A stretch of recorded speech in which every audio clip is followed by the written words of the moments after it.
श्रीलक्ष्मी श्रीमहालक्ष्मी क्षीरसागरकन्यका उत्तिष्ठ हरिसम्प्रीते भक्तानां भाग्यदायिनी। श्रीलक्ष्मी श्रीमहालक्ष्मी क्षीरसागरकन्यका उत्तिष्ठ हरिसम्प्रीते भक्तानां भाग्यदायिनी। उत्तिष्ठोत्तिष्ठ श्रीलक्ष्मी विष्णुवक्षस्थलालये उत्तिष्ठ करुणापूर्णे लोकानां शुभदायिनी।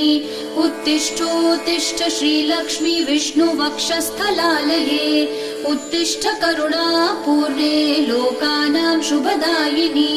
श्रीपद्ममध्यवसिते वरपद्मनेत्रे श्रीपद्महस्तचिरपूजित पद्मपादे श्रीपद्मजातजननी शुभपद्मवक्त्रे श्रीलक्ष्मी भक्तवरदे तव सुप्रभातम्।